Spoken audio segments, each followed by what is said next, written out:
Assalamualaikum, Shalom, salam sejahtera. Jumpa kembali dengan saya Wiwi Teria Lestari. Saya mengajar di SD Negeri 006 Linggang Bigung dalam diskusi sesi 8 Studi Kooperatif Pendidikan Dasar di Berbagai Negara MPDR 5302.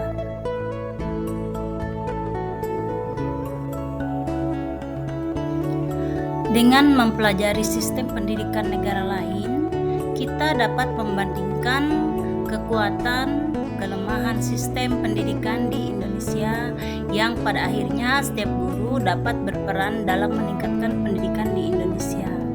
Nah, jelaskan sesuai dengan pemahaman serta pengalaman teman-teman.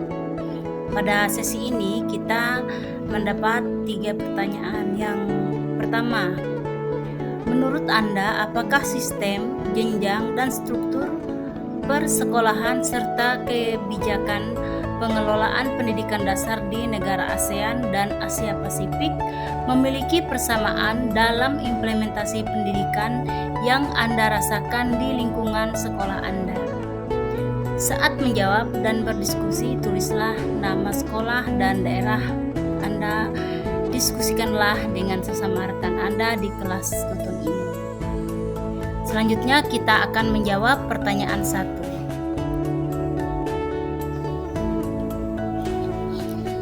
Yang pertama, persamaan sistem, jenjang, dan kebijakan pendidikan dasar di ASEAN dan Asia Pasifik dengan pengalaman di sekolah saya.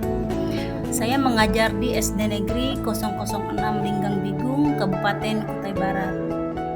Nah, berdasarkan pengalaman saya di SD Negeri 006 Linggang Bigung, ada beberapa persamaan antara sistem, jenjang, dan kebijakan pendidikan dasar yang ada di Indonesia dengan negara-negara ASEAN dan Asia Pasifik, terutama dalam hal yang pertama, wajib belajar 9 tahun. Sebagian besar negara ASEAN menerapkan wajib belajar pendidikan dasar sama seperti di Indonesia. Misalnya di negara Thailand, Malaysia juga mewajibkan pendidikan dasar selama 9 tahun. Berikutnya yaitu struktur persekolahan. Umumnya pendidikan dasar berlangsung selama 6 tahun di tingkat sekolah dasar dan dilanjutkan ke SMP, mirip dengan yang ada di Indonesia. Berikutnya itu kurikulum nasional. Hampir semua negara di kawasan ini menggunakan kurikulum nasional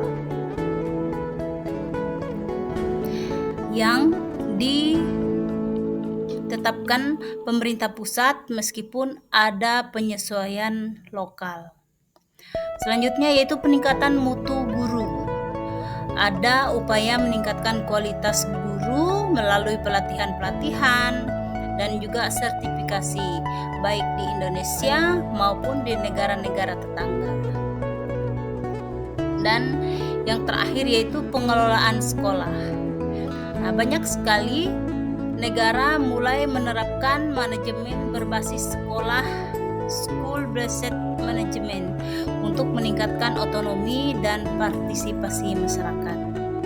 Namun ada juga beberapa perbedaan, misalnya dalam hal penggunaan teknologi, yang dimana beberapa negara seperti Singapura, Korea Selatan yang sudah jauh lebih maju dibandingkan yang ada di Indonesia.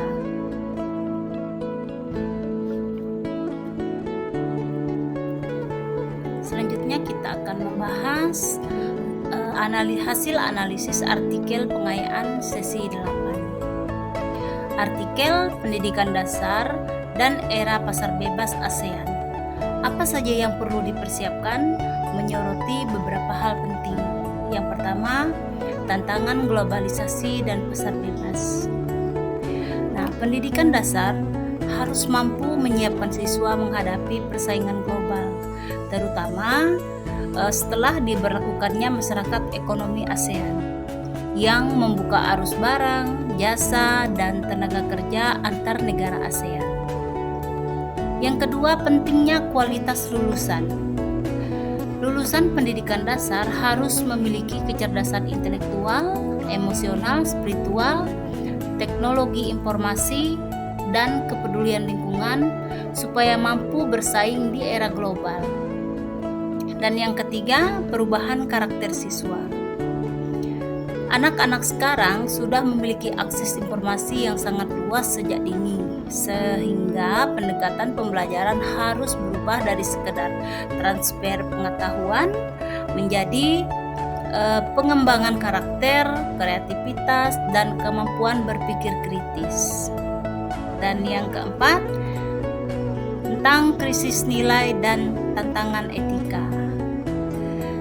Globalisasi membawa tantangan pada nilai-nilai kemanusiaan, sehingga pendidikan dasar harus memperkuat pendidikan karakter untuk mengatasi krisis nilai tersebut. Dan yang kelima, peran guru dan sekolah. Guru harus terus berinovasi dalam pembelajaran, sedangkan sekolah harus adaptif terhadap perubahan zaman. Oleh sebab itu dapat kita menarik inti dari pesan yang terdapat di dalam artikel tersebut, yaitu pendidikan dasar di Indonesia harus berbenah agar tidak tertinggal dalam persaingan global dengan fokus pada kualitas karakter dan adaptasi teknologi. Yang ketiga, kaitan video pengayaan sesi 8 dan modul 6 BMP Studi Kooperatif Pendidikan Dasar.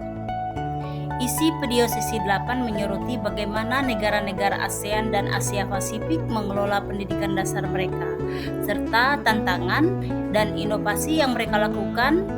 Video tersebut menerapkan beberapa hal yang penting. Yang pertama, manajemen sekolah yang efektif, peningkatan kompetensi guru, penerapan teknologi dalam pembelajaran, pendidikan karakter, dan soft skills. Pada modul 6 BMP Studi Kooperatif Pendidikan Dasar membahas perbandingan sistem pendidikan dasar di berbagai negara, termasuk struktur kebijakan dan implementasi di lapangan.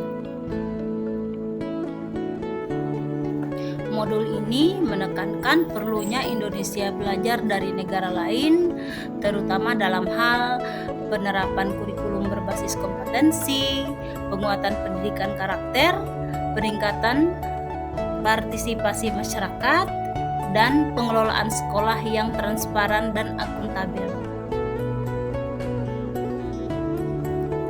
Jadi baik video maupun modul sama-sama menekankan pentingnya belajar dari pengalaman negara lain untuk memperbaiki sistem pendidikan dasar yang ada di Indonesia. Keduanya mengajak guru dan pengelola sekolah untuk lebih adaptif, inovatif, dan terbuka terhadap perubahan, serta menekankan pentingnya pendidikan karakter dan penguasaan teknologi. Kaitan isi artikel dengan video dan modul 6, yaitu video sesi 8 dan modul 6 sama-sama menekankan pentingnya belajar dari sistem pendidikan negara lain, terutama dalam hal inovasi, penguatan karakter, dan adaptasi teknologi. Yang kedua, isi artikel memperkuat pesan bahwa pendidikan dasar harus berubah, tidak hanya menekankan pengetahuan, tetapi juga karakter, keterampilan, dan kesiapan menghadapi tantangan global. Modul 6 membahas studi kooperatif pendidikan dasar di berbagai negara yang relevan dengan isi artikel tentang perlunya Indonesia mencontoh keunggulan negara lain seperti penerapan teknologi, kurikulum berbasis kompetensi, dan manajemen sekolah yang efektif. Kesimpulan dari artikel yang kita bahas pada sesi ini yaitu pendidikan dasar di Indonesia harus beradaptasi dengan perubahan zaman. Memperkuat karakter dan meningkatkan kualitas agar mampu bersaing di era pasar bebas ASEAN. guru dan sekolah harus inovatif dan responsif terhadap perubahan karakter siswa dan tantangan globalisasi. Nah, dengan mempelajari sistem pendidikan negara lain di kawasan ASEAN dan Asia Pasifik, kita bisa melihat bahwa ada banyak persamaan dalam struktur dan kebijakan pendidikan dasar. Namun juga ada perbedaan dalam hal inovasi dan penerapan teknologi. Tantangan globalisasi dan pasar bebas menuntut pendidikan dasar yang ada di Indonesia untuk terus berbenah, terutama dalam hal peningkatan kualitas lulusan, penguatan karakter, dan adaptasi teknologi. Guru dan sekolah harus menjadi agen perubahan agar pendidikan di Indonesia tidak tertinggal dan mampu bersaing di era global.